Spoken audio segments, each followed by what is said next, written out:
Oi, Higgle. Them blue shooty ones have been handing us for weeks now. They're after the Yomi that Big Boss Crump has. Oi, I'm the only boss round here. Never mind Crump. Sorry, boss. Anyway, we need to lure him out of hiding. Diggle, I've got a plan. What was that? Oi, I'm talking here, Boggle. Sorry, boss. I thought I heard something. You hear nothing. Now, here's the plan. We're gonna get the sneaky gits to do a recon run. Find out where exactly they're holed up, yeah? And then... New plan, Diggle! Crumpin' time! Hi guys, welcome back to GFN Gaming. I'm Russ, and today we're going to be playing a 200-point Kill Team Commanders game using the Commanders International packet. And the teams today will be the Orcs versus the T'au Empire. We're playing Mission 2 from the packet, which is Extraction. Here is the board and the deployment zones, and here are the objective points in today's game. In case you're unfamiliar with Commanders International, there are a few rules differences we'll go over now. You get 1 additional CP for being Battleforged, so between that and your leader, each team will start with 3 CP each round. Commander models also count for multiple models for the purposes of securing objectives, and that is decided based on their points value. There are 5 primary objectives in every game, and they fall under board control, killing, and commanders categories. For board control, we have control 1 or more objectives, and control more objectives than your opponent. For killing, we have kill 1 or more enemy models, and kill more enemy models than your opponent. And for commanders, we have your commander kills more than the enemy commander. You can score a maximum of 15 points for the primaries across 4 battle rounds. In addition to the primary objectives, there is also a mission-specific objective. As we're playing Mission 2, Extraction, that means you get 1 victory point if a model from your kill team ends a battle round wholly within your enemy's deployment zone. Alongside the primary and mission-specific objectives, each team chooses 3 secondary objectives to achieve during the battle. For the Orcs, they've taken Steadfast, and you score 3 victory points at the end of the game if there is at least 1 objective that you have controlled for every battle round. Reaper, which is scoring 3 victory points if 7 or more enemy models are taken out of action during the game, and they've gone for David and Goliath. Score 3 victory points if a non-commander model kills an enemy commander. The secondaries that the T'au have gone for are also Steadfast, and they've gone for Mind Games. At the end of the morale phase, score 1 victory point if your opponent is forced to take a break test, score 3 if they successfully break, and they've gone for Marked for Death. Before rolling to hit on any enemy, declare a target that is marked for death. Score 1 victory point if you successfully take that model out of action. This is declared once per round. And you can score a maximum of 12 points on secondaries. Your total score in Commanders International is capped at 25.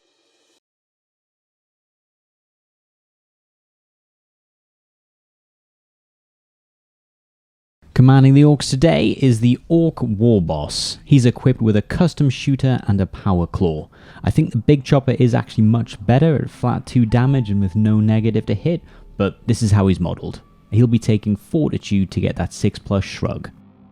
For the leader, I've gone for a standard Gretchen, who will be hiding away out of line of sight on an objective, hopefully getting Steadfast. I'm not sure if he's any good, but I really love the Meganob model, so I wanted to bring one. I've armed him with 2 kill saws, which is a little expensive, but gives him the +1 attack, although he will be at a -1 to hit. Anything he does hit, though, should be in trouble, and he's my combat specialist.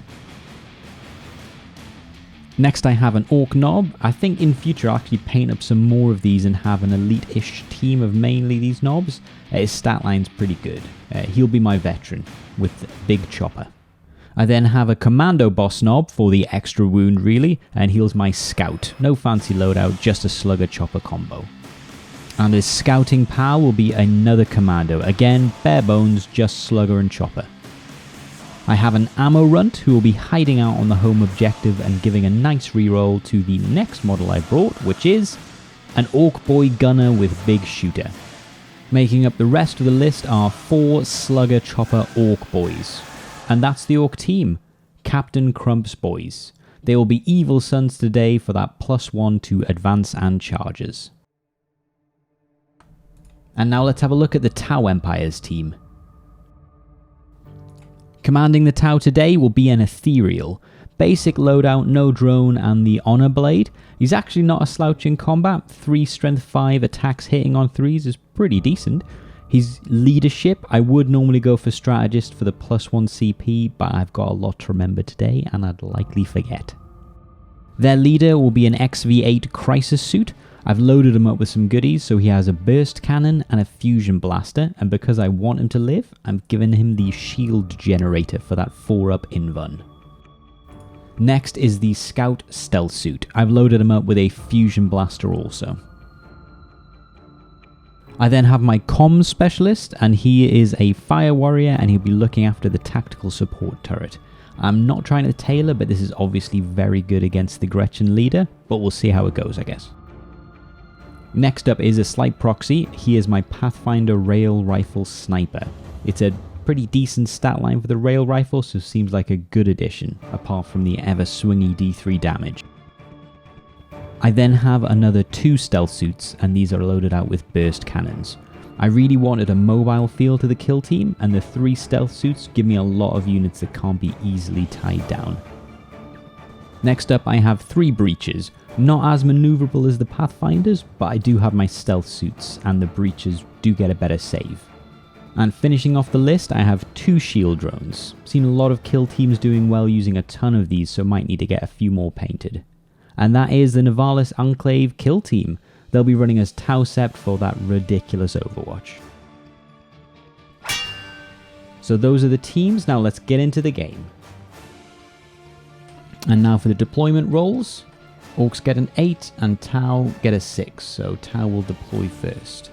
I just want to say for a number of reasons I lost a whole load of footage. I've still edited it together as best I can rather than not put it out, but that's just why sometimes there will not be roles and just explanation of what's happened. So before the battle round begins, the Orcs are going to use 1 CP for Mega Wag. So this is an aura that goes on the war boss and it's 6 inches and it gives everyone in that range 3d6 charges, picking the highest. And now the initiative roll. Orcs get a 4, T'au get a 10, so T'au will be going first. T'au will also spend 1 CP on an aura tactic before the movement phase, a sense of stone giving a 6-up shrug and a 6-inch aura around the ethereal. Stealth suit on top's just going to advance to get into that building near objective 4.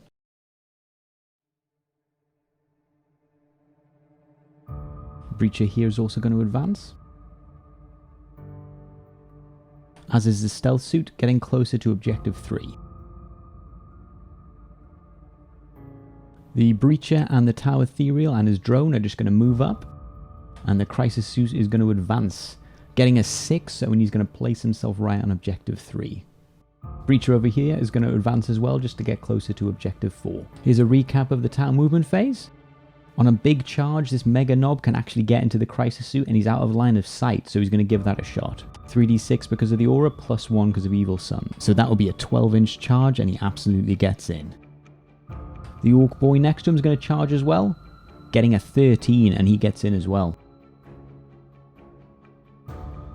All the boys on the left are going to advance to try and get into the building where objective 4 is.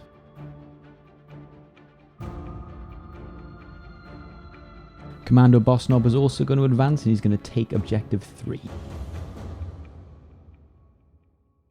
And the normal Commando is also going to advance again, just putting more bodies on that objective. The Knob advances also.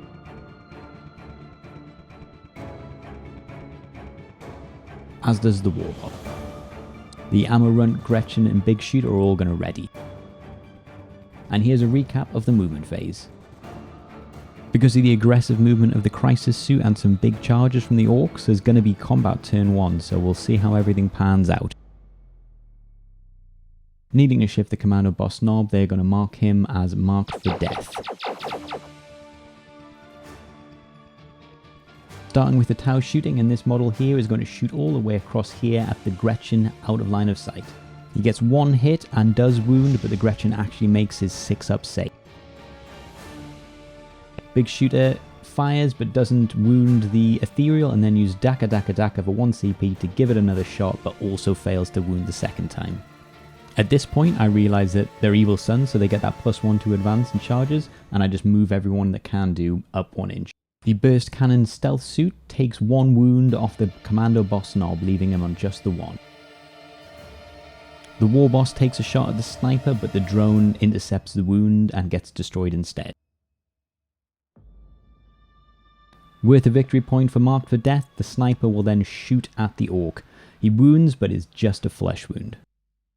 This breacher then shoots out and takes a wound off the knob. This breacher is then going to shoot at the commando boss knob, scores 1 hit. Wounds, and with -1 AP there's no save. And he takes him out of action on a 6. That's 1 victory point for marked for death. And next the breacher is going to take a shot at the other commando. Hits with 1. And he wounds as well. But it's just a flesh wound. The Mega Knob goes hell for leather into the crisis suit, but only ends up doing 2 wounds. The Orc Boy next to him fails to take him out as well. Now we'll look at the scores at the end of turn 1. At the end of turn 1 now, and the Orcs have controlled 1, controlled more, killed 1, and their commander also killed 1, giving them a total of 4, and the T'au have 2 with control 1 and kill 1. T'au get an additional point for marked for death this round, so their total is 3 and the Orcs total is 4.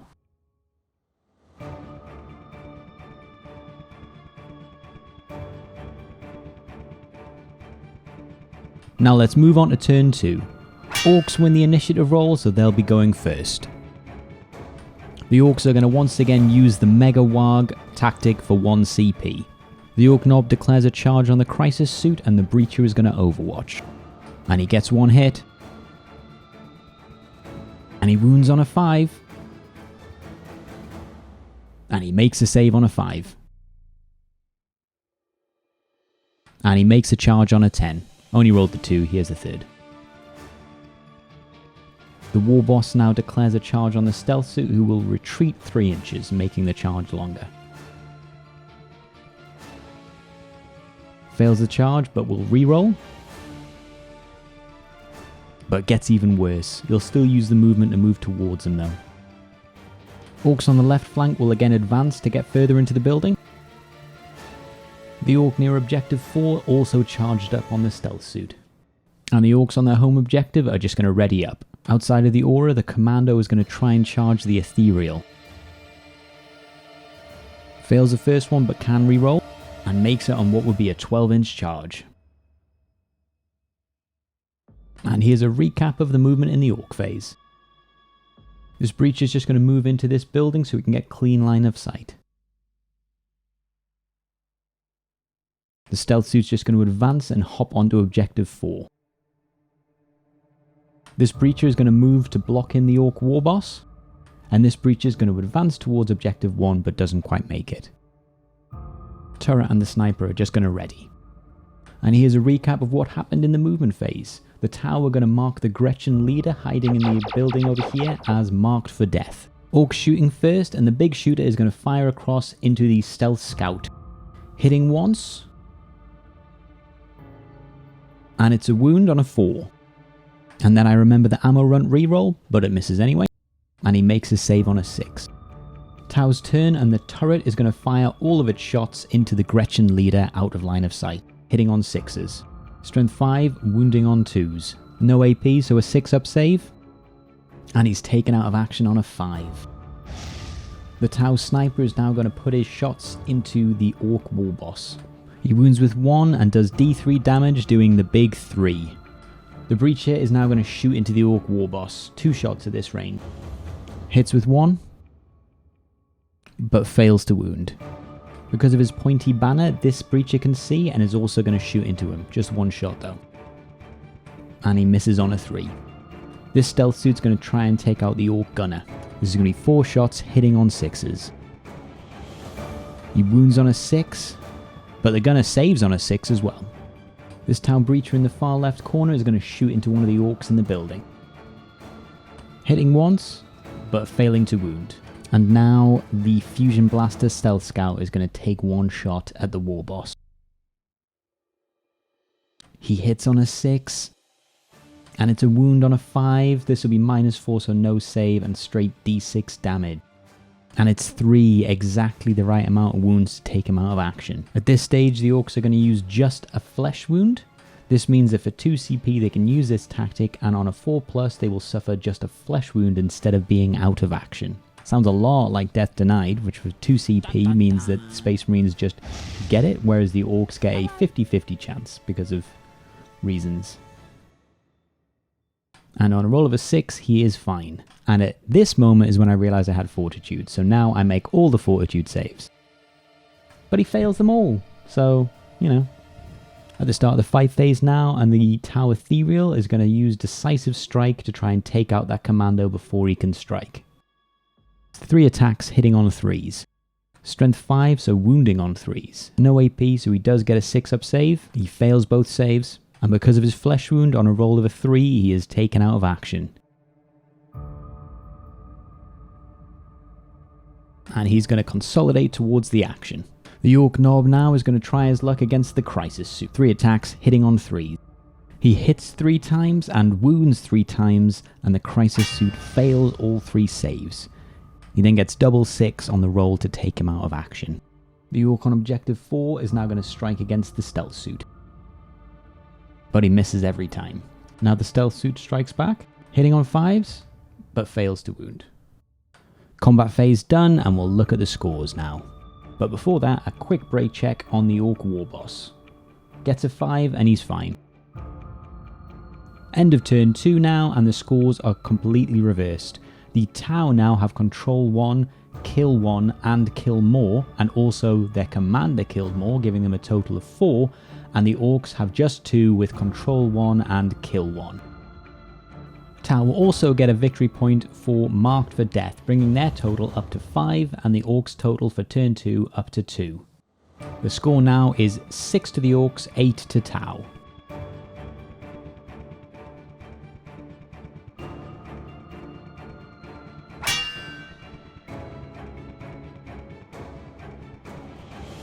Turn 3 initiative rolls now. Orcs get a 10, T'au get an 8, so Orcs will be going first in this third turn. Orcs are going to use the Mega Warg Aura ability for the War Boss again for 1 CP. One of the Orcs in this building is going to charge the Breacher and he's going to Overwatch. Hits once. At this range he wounds on a 3, -1 AP so no save, and he takes him out of action on a 6. Deadly Overwatch. The Orc next to him is then going to charge as well. +1 and he makes it on a 9. Orc Boy on objective 3 is going to declare a charge, and the Stealth Suit is going to retreat 3 inches. And he makes it on a 9. The Knob declares a charge on the Ethereal, and he also will retreat 3 inches. Just within the aura range, and he also makes it on a 9. The Mega Knob is going to declare a charge against the Breacher, and on an 8 it means he can get round and also claim objective 1. Rolling the Overwatch now, but he misses both times. Dreading the Overwatch, but the War Boss will declare a charge against the Breacher. Overwatch first, misses both times, but he is going to use a CP to reroll 1. And he still misses. And he makes a charge on a 9. The Big Shooter Boy is going to move down, and the Ammo Runt is going to ready. And here's a recap of what's happened. This Stealth Suit's going to fall out of combat, but still within range of the objective. The other Stealth Suit's going to advance and trying to get on this building. Gets a 2, but re-rolls it, and still gets a 2.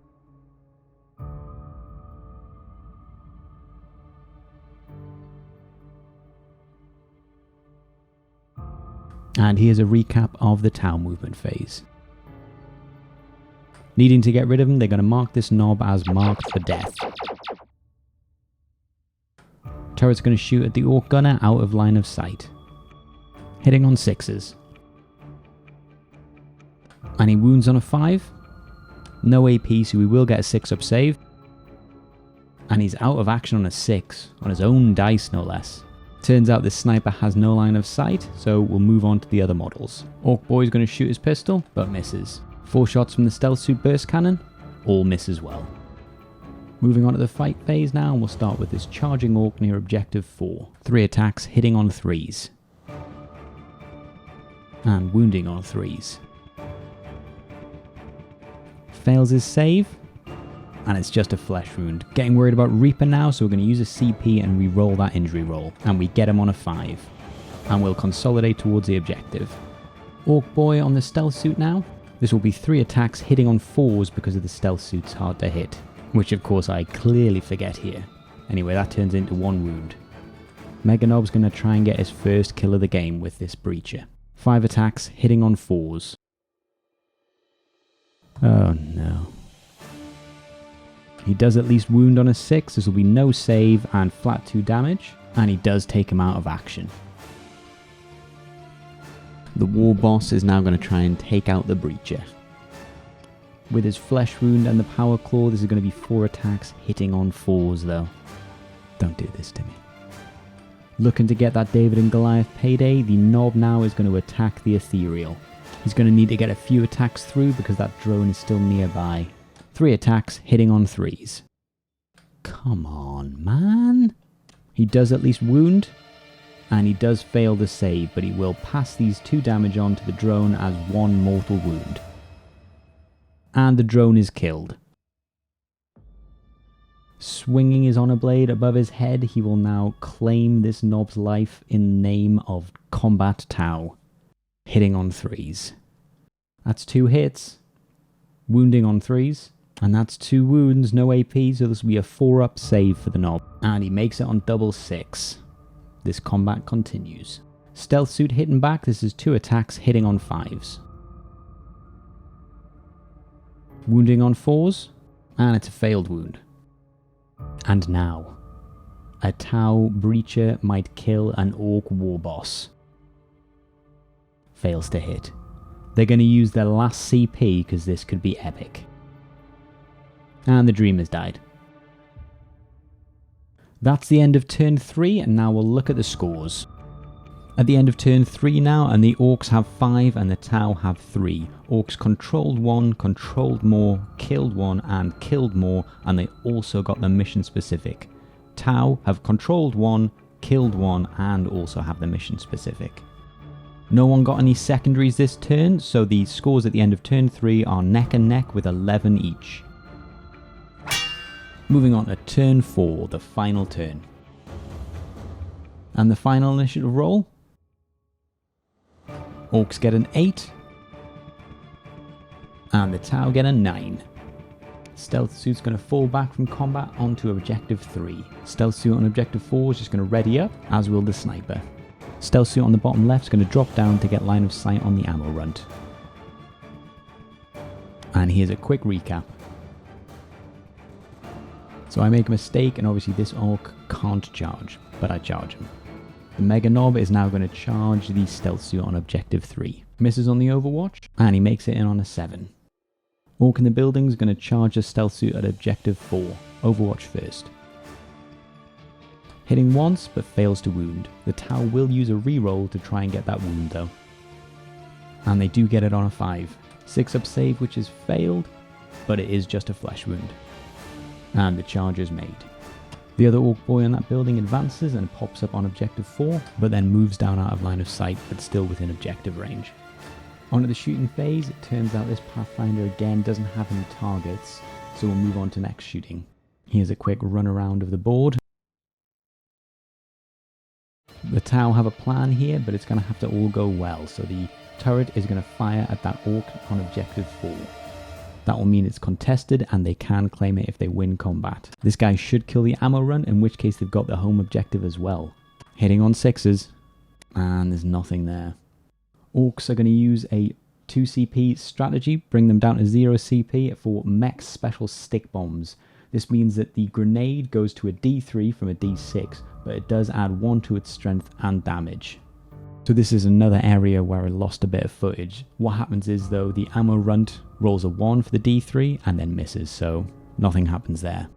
And the only other shooting this turn was the stealth suit firing back, and he absolutely annihilates the ammo runt. So the T'au now have complete control over the Orcs' home objective. The Mega Knob does take out the stealth suit, rolling double 6 to kill him and take him out of action.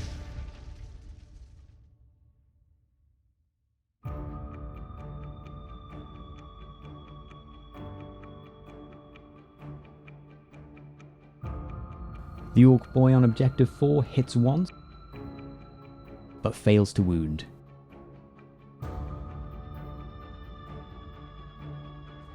The T'au Ethereal will now strike first against the Knob. Just hits the once and fails to wound. The T'au will use the last reroll to try and get a wound. And they do on a 3. It's no AP, and the Orc makes his save. Saving the rest of that combat for later, the War Boss will now strike against the Breacher, hitting on 4s. Just getting the 1, but it is a wound. But it's just a flesh wound. What a beast this Breacher is. He then strikes back and hits, and fails to wound. And now for the combat that will see the game, the Knob hits twice against the Ethereal. He wounds twice. Both saves are failed, so this will kill him outright with 4 damage, because each hit is 2 damage, roll 2, and he's taken out of action on 5, so that will be 3 points for David and Goliath, and because of the tally has now reached 7, that's 3 points for Reaper also. The Knob then consolidates towards the objective, but with the turret and the Breacher there is unable to claim or contest it. Now let's look at the scores at the end of turn 4. With the total casualties now over half, the Orcs will have to take a break test, but they do pass it. But that does mean the T'au will get 1 point for Mind Games. They will also get 3 victory points for Steadfast, for they have held their home objective for the entire game. So at the end of turn 4, Orcs get 4 points for Control 1, Kill More, and the mission specific, and T'au get 3 points for Control 1, Kill 1, and also the mission specific. Both teams also scored big on the secondaries, with Orcs getting 6 and T'au getting 4. With the way this is scored, Orcs ended up with 13 on the primary and an additional 2 for the mission specific, and T'au ended up with 10 on the primary and an additional 2 for the mission specific, giving the scores of Orcs at 15 and T'au at 12, and then including the secondaries, both teams got 6 overall.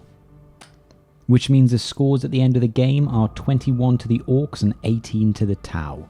That's an Orc victory. And if you've made it this far, thank you so much for watching. I know there was a lot that went wrong with the recordings, so thanks very much. Please like, subscribe, and comment for more content. Bye now.